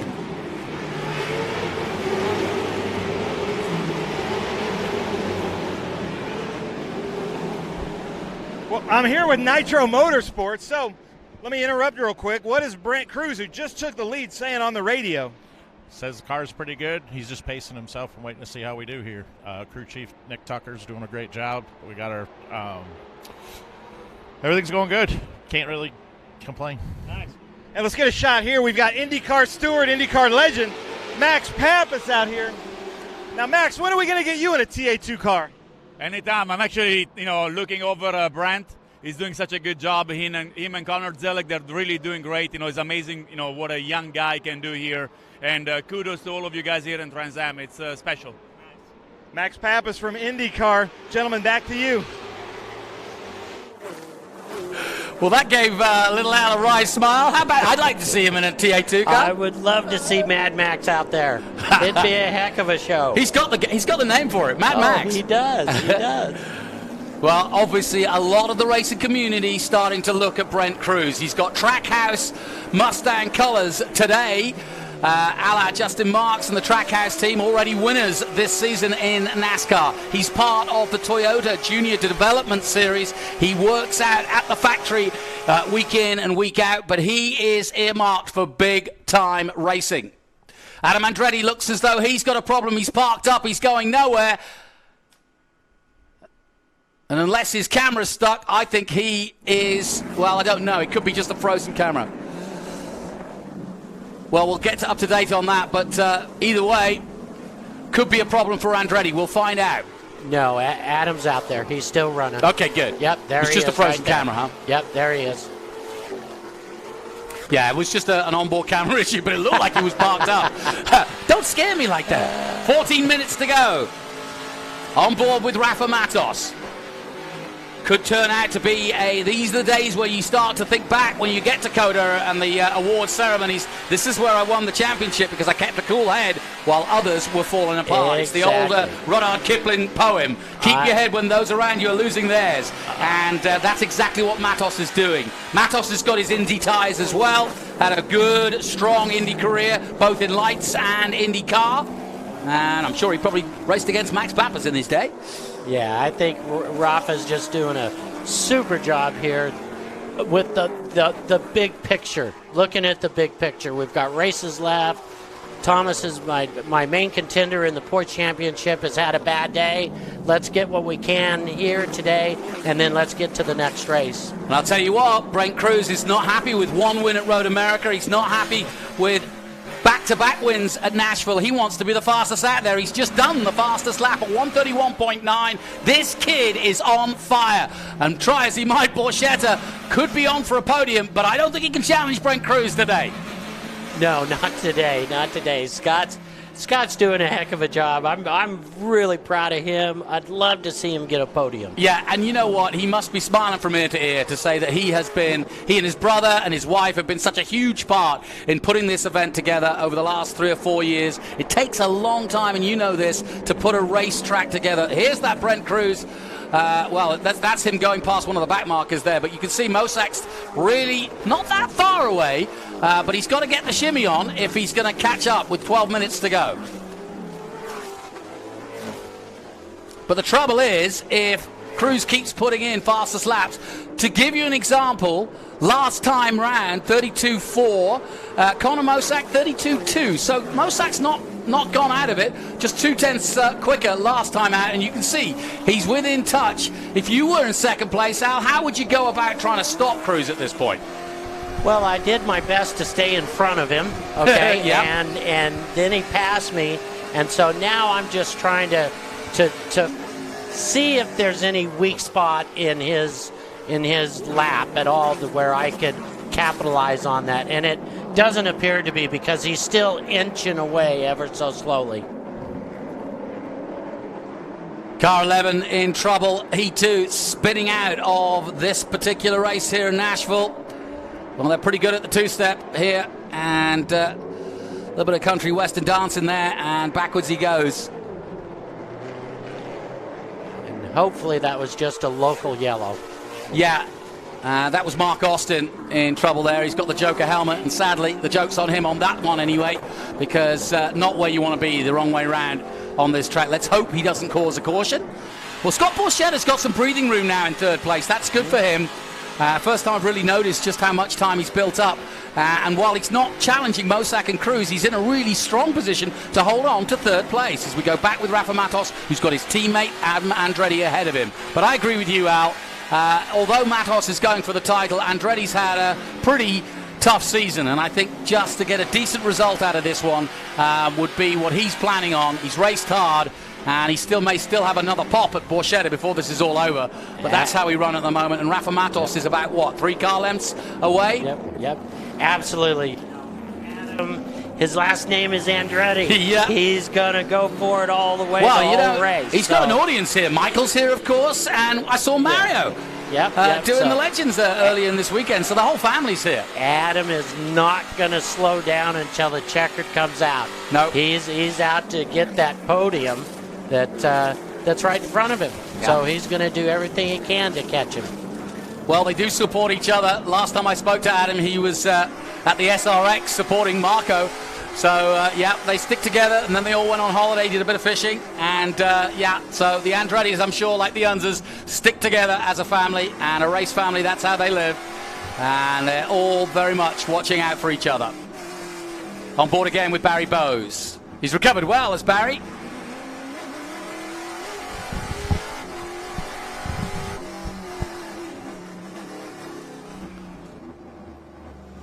Yeah, so we've got Bowes down in 28th position. Under 10 minutes now remaining. There's no threat of rain whatsoever. Go out there and run the laps and get this one in the books. Well, look at the way Brent is pulling away from the man behind him, Conor Mosak. And, the trouble for Mosak is that he's running out of laps now to do anything against Brent Cruz. No damage, as you say, to the front of the car. And I'm wondering now more about that incident with Merrill, because it's a strange one, because you'd presume that if anybody hit... Oh, that's another one, and it's one of the Franklin Road that has gone off-road, and it is the number 4, sadly. And that is a big hit. That surely must bring out a full caution. Okay. And that is Ken Thwaits. So that changes the strategy now. Now you're thinking about, we've got the end of the race coming up. This restart is the most important restart of all day. Yep. Right here coming up. So. Well, he's plonked it nastily into the wall there. That's on the exit, I think, of 2, I want to say. Yeah.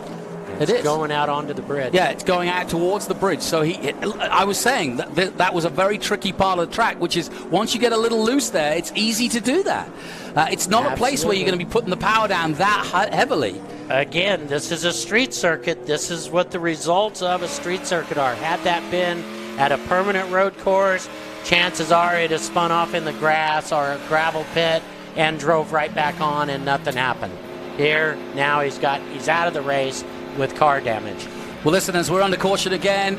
Al Unser Jr. and Jonathan Green bringing you the action, but we're getting down to the business end here in Nashville, Tennessee. The music is playing loud. We'll take a short break. We'll be back after this.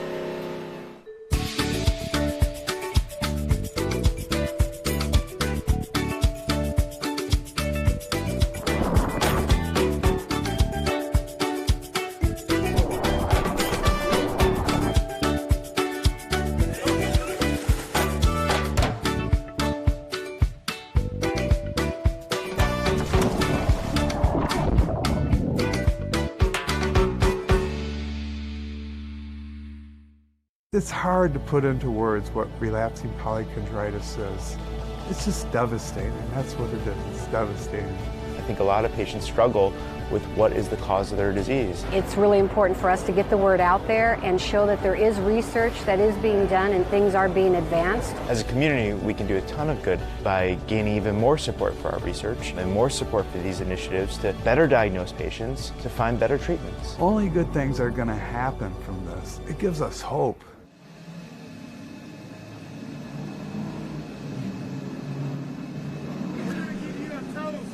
So, as you can see, Ken Thwaits, sadly, is okay, and he's talking to his engineers, but he's stuck in the wall, which gives us a chance to join Ben Sissel again, as we're under caution here in the Music City. Well, thank you, guys. I'm here with Gary Seelig, crew chief of Franklin Road. Ken Thwaits, I saw the shot. He hit the wall. Did he tell you what happened? Yeah, this place is really hard on brakes, and we knew it was going to be a brake war coming here. And the brakes started fading on him, so he's trying to roll the corners better, and it just got away from him rolling that corner and got into the wall a little bit, and then came back around and got the front. But the car was strong, and we'll be back next year, Franklin Road. Well, that's Gary Seelig. Now, those walls, they're 9,600 pounds apiece, and we saw that they moved a little bit. We hope Ken's okay. Gentlemen, back to you. Yep. I'm sure knowing Ken, I heard him talking to his engineer just a moment ago, so he's stuck there. But the problem is, as you can imagine, he's stuck against the wall, so he can't actually get out of the car if he wanted to, because the door won't move. He might be able to move it slightly, but he's probably just better sitting there, and that's exactly what they decided to do. Now, what they'll try to do is they'll bring a takeaway truck and drag him backwards, because the pit lane is only, 100 yards from where he is. So it won't take long to extract him, but I'm just wondering how long it will take. This is all playing into the hands of Scott Borchetta, of course, in third position. So let's just give you a quick rundown. It's this man, Brent Cruz, coming at you now in the all-blue Trackhouse car.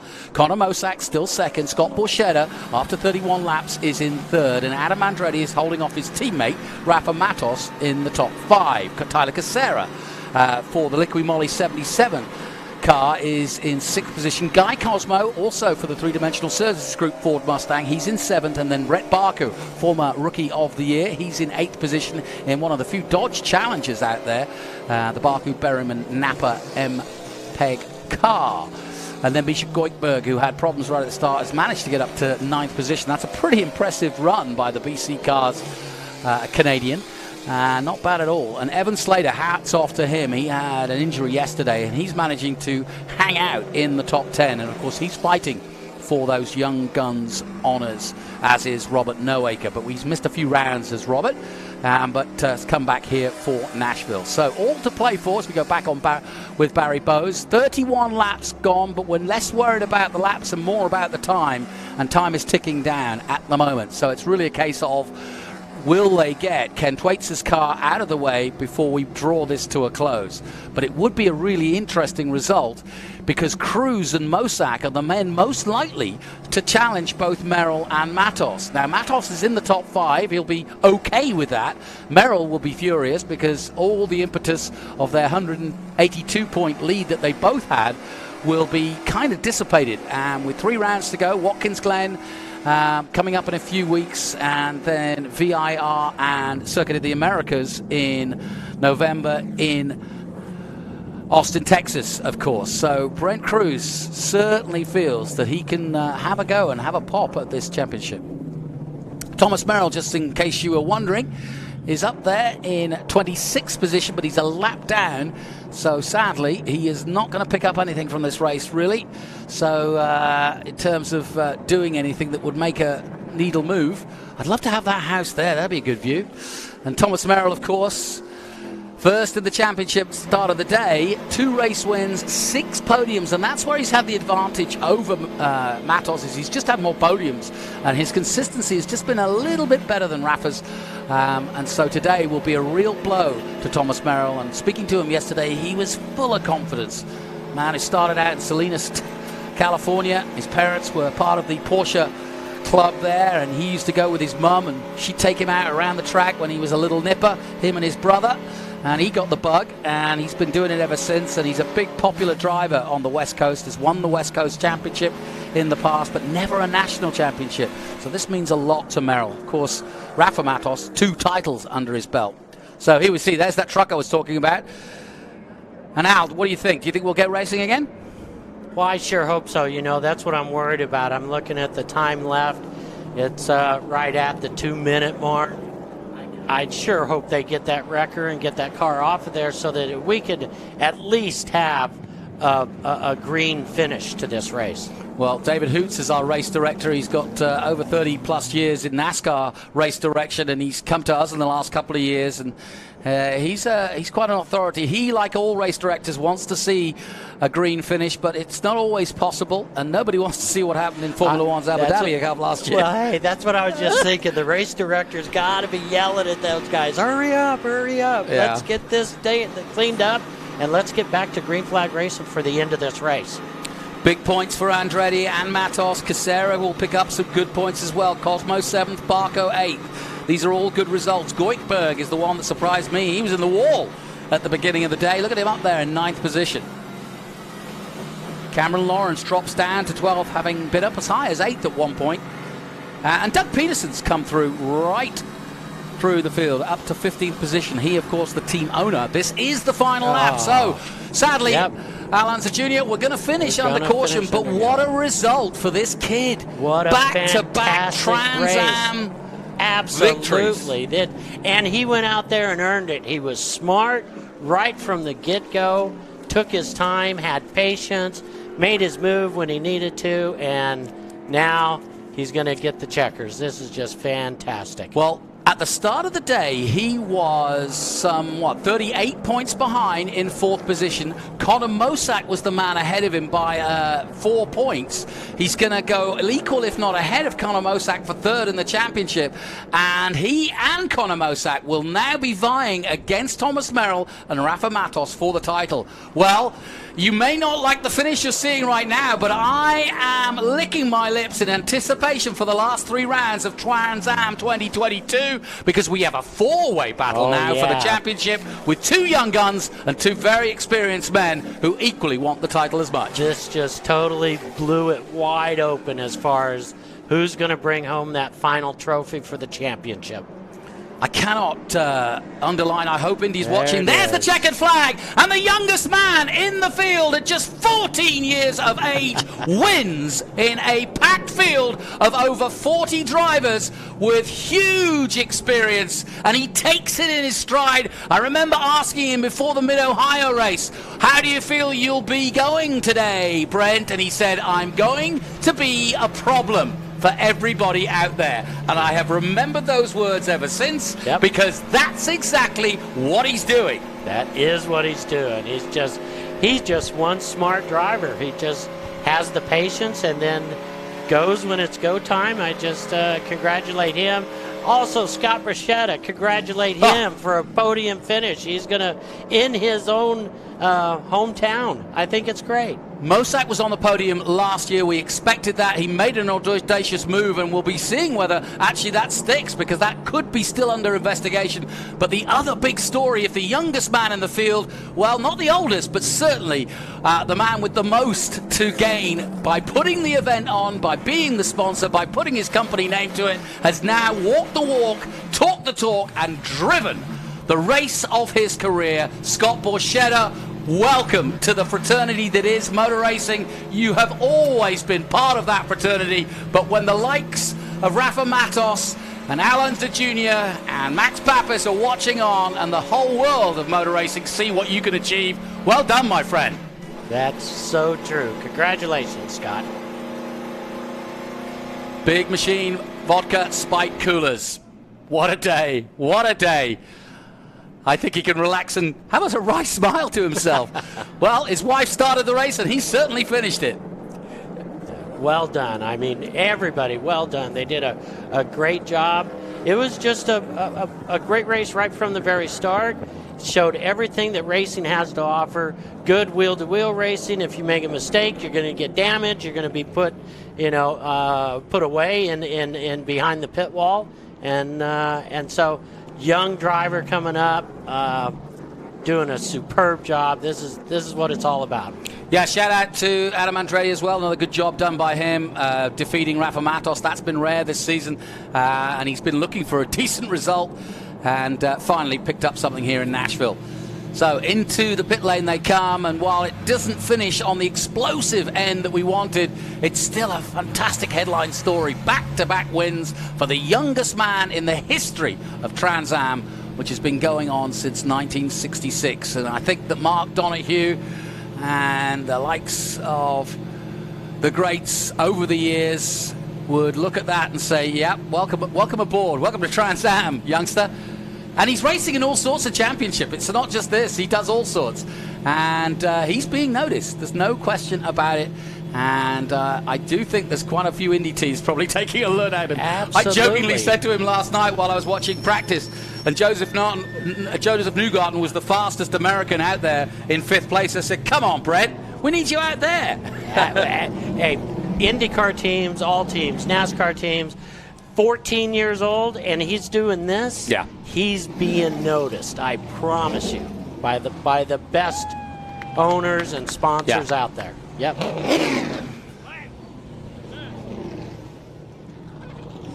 I wonder what you say when you go to school and you sit there in the math class going, what do you do this weekend? I won the Nashville road race on the streets of Nashville, of course.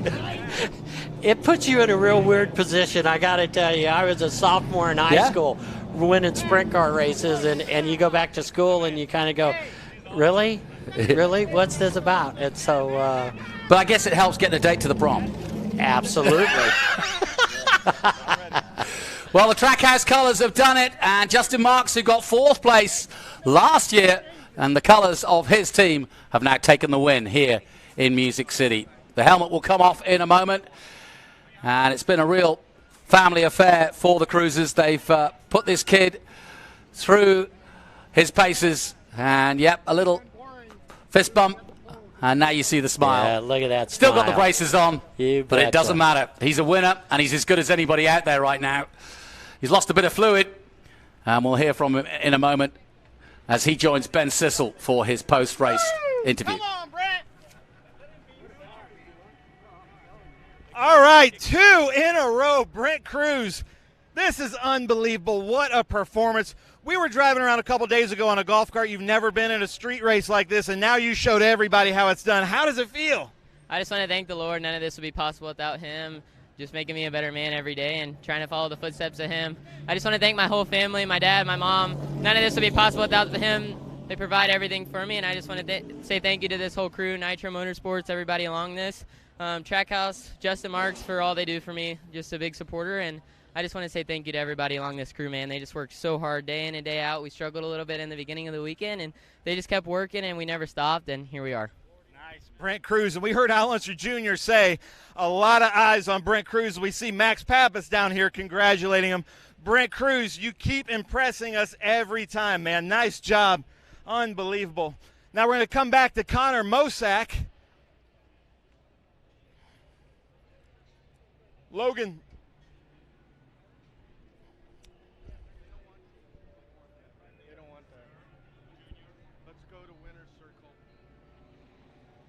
We're not going to get Borchetta?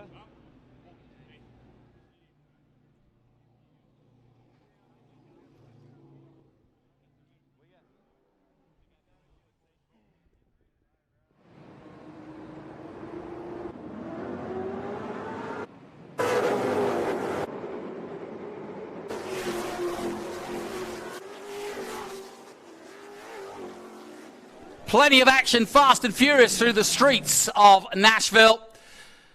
Misha Goikberg getting into an incident early on, but recovers to a top 10 finish. And around went Carl Rydquist in a spin and bin, but out front. Brent Cruz was taking it to Connor Mosack, finally passing Mosack, where Mosack overtook him at the start of the race.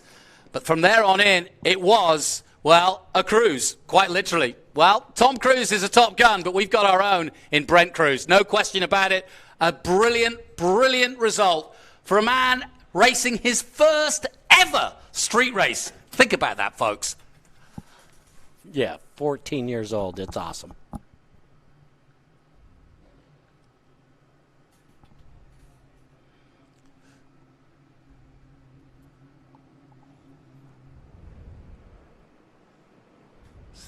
So let's take a look on the results then of the Big Machine Vodka Spike Cooler Challenge presented by Race for RP. Brent Cruz with the win for the Nitro Motorsports Ford Mustang. Connor Mosack second. Scott Borchetta in third position. Adam Andretti in fourth for the three-dimensional services group. And likewise his teammate Rafa Matos, the championship leader, in fifth. Tyler Casera, healthy sixth place for the Liqui Moly Turn 14 distribution Chevrolet.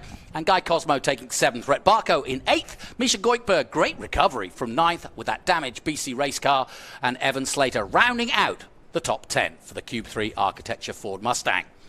And then further down, Robert Noacre coming back into the fold and gets a healthy point score there. Cameron Lawrence in 12th, William Solowich in 13th, then David Boudris in 14th, Peterson 15th, Elias Anderson from Texas 16th, Michelle Abate from Las Vegas, Nevada takes 17th place, Jim Gallagher 18th for Waypoint, and Chris Leesfield coming in again for Fields Racing in M1 race cars this weekend as he did last year is in 19th, Ricky Sanders in 20th. And Bruce Raymond taking 21st, Patrick Paul in 22nd. Carl Rydquist after that spin recovered to 23rd. Danny Lowry also got in trouble, 24th. Thomas Merrill, as you can see there, a lap down, sadly. That's the real sad story of the weekend because Thomas Merrill had pretty much topped the times throughout every session and then sadly got damage to the rear of his car and got a lap down when he had to repair it. Mark Austin, 26th. Barry Bowes, 27th. William Moore, Ty Young, and Ken Thwaits ended his day in the wall at turn 2.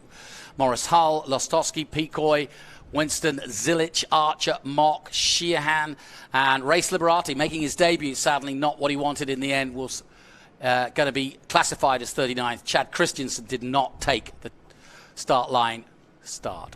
We'll take a short break. We'll be back for more from Nashville after this. If your tooling isn't quite ready and you need parts, and you need more parts than just a few, or if your run is just not that big, look to the experts in low-volume production, three-dimensional services. Whether it's 10, 100, or 1,000 parts, we can meet your needs. And if it's 10,000, we can do that too. Three-dimensional services delivers high-quality parts for short runs. 70% faster than industry standards. 3-dimensional services. Prototype, production, proven. At Ryan, we seek to understand our clients' unique business needs and offer insights from over 75 years of experience. Our menu of integrated services span the entire life cycle of your building, from financing and development to design and construction to property management and maintenance. We think like building owners because we are building owners, and we work hard to assure that your building stays functional and cost-effective for generations to come.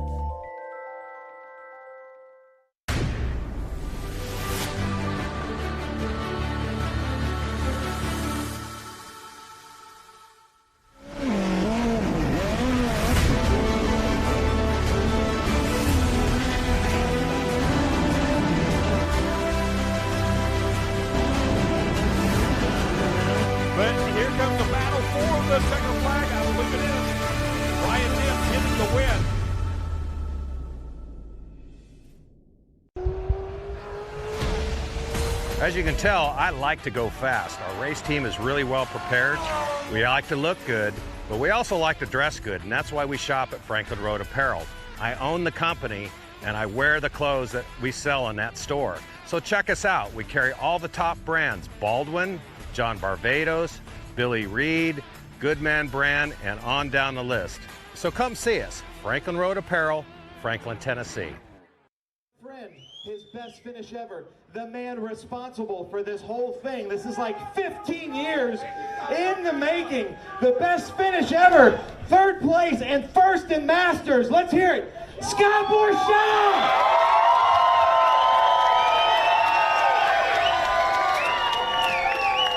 Dude, all right, a little pre-interview, but hold on. Let's just talk about the crowd. How cool is this, Scott? This has been your vision for like 2 decades. Here we are in the streets of Nashville. How cool is this? The home of country music and the home of racing. Absolutely. You know, we've been working on this idea for so long, and we always thought, how cool would it be to race across the bridge? How cool would it be to run red lights legally? So I'm so honored. Thanks to all of you for being here. The weather gods have smiled upon us. And I hope all of you are having a great time. I hope you enjoy all this stuff. We have worked so hard just to make sure you had a great time. And also, too, for next year, let us know. We're going to keep making this better every year. So thank you.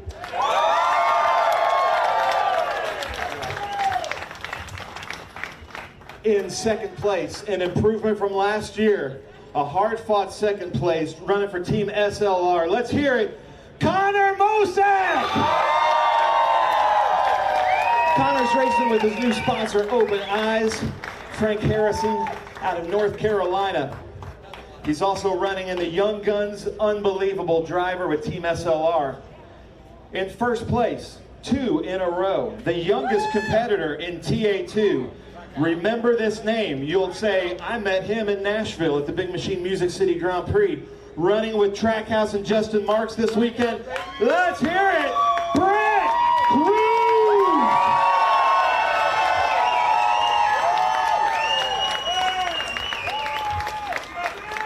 All right, Scott, 3rd place, best finish. You've been telling me for what, 2.5 years, I gotta get on the podium, I gotta get on the podium. So now I'm guessing you have a new goal.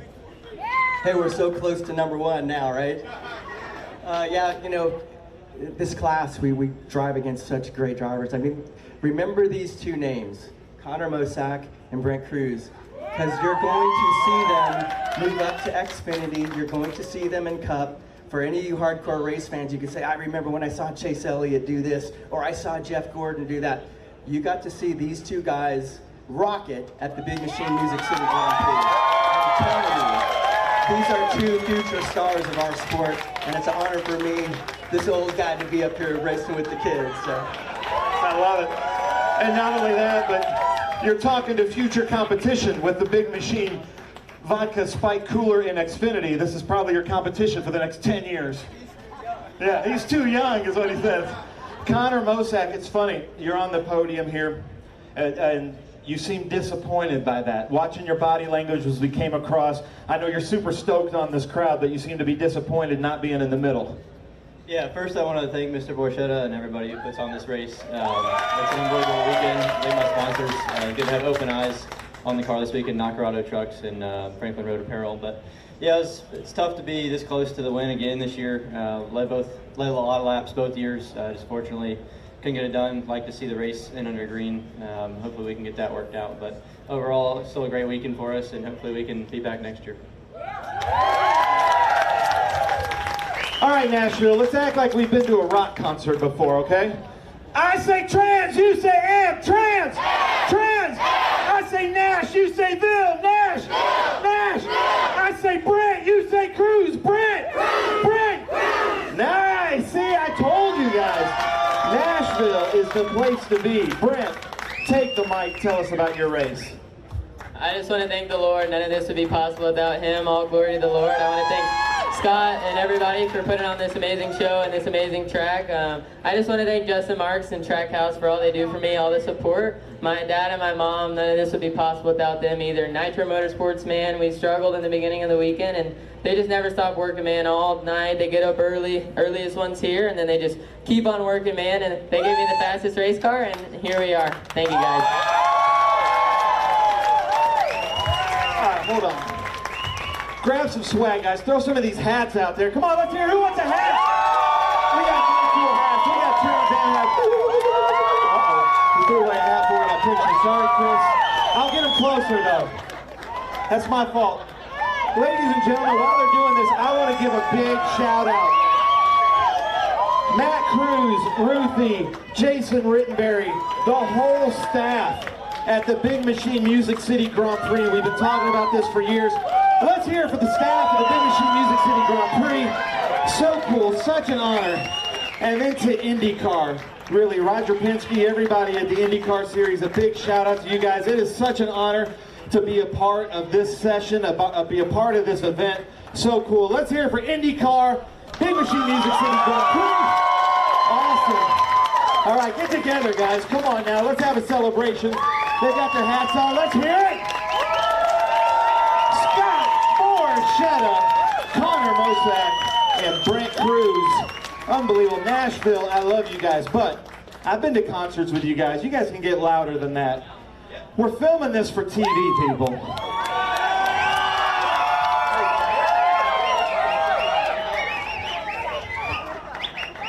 All right, so now Eric is passing out his Pirelli hats. Make sure you put your Pirelli hats.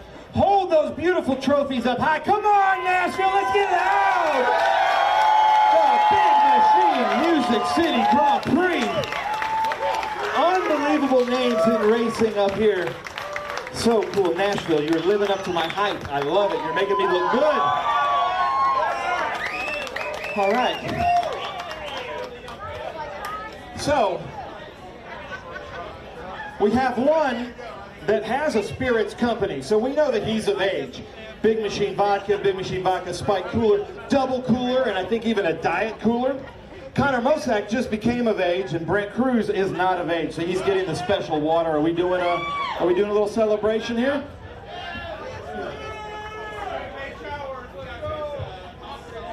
Yeah, we'll do that. We'll do that after the celebration. All right, let's hear it, guys. Come on now. Here we go. Make sure you get the right bottles to the right people. One more time, Nashville. Big Machine Music City Grand Prix. It is such another party here. Unbelievable, Nashville. I love you. Scott, how proud are you of your hometown? Look at this crowd. Are you proud of these guys? Let's party. Come on, let's do it. Nice. Scott Borchetta is all about the party. Scott, thank you, Big Machine, all that you do. You're seeing like a display of everything Big Machine does up here today. All right, here we go. The chill out moment of the race. Connor Mosak. Let's bring Connor Mosak right up here into the center here, Connor. Come on up here.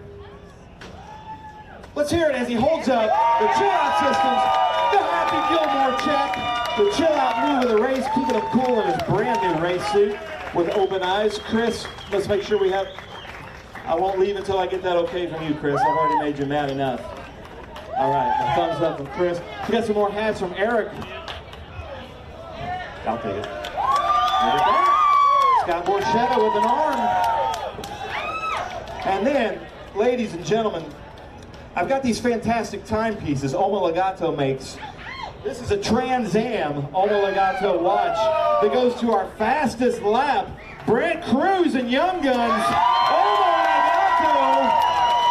Brent Cruz can never be late to a driver's meeting because he's got about 6 of these things. Let's hear it for Brent Cruz. Brent, hold that watch up.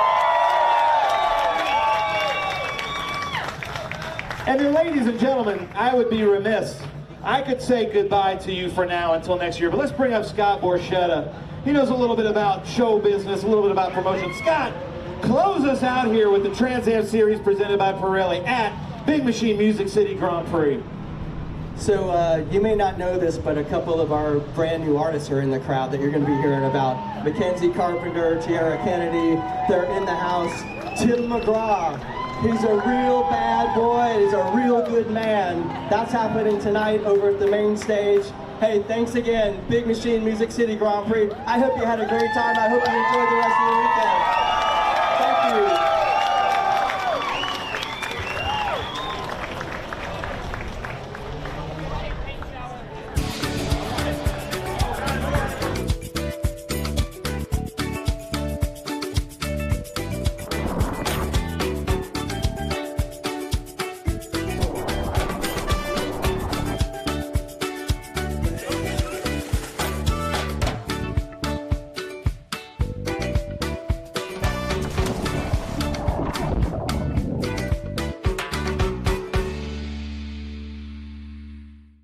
It's hard to put into words what relapsing polychondritis is.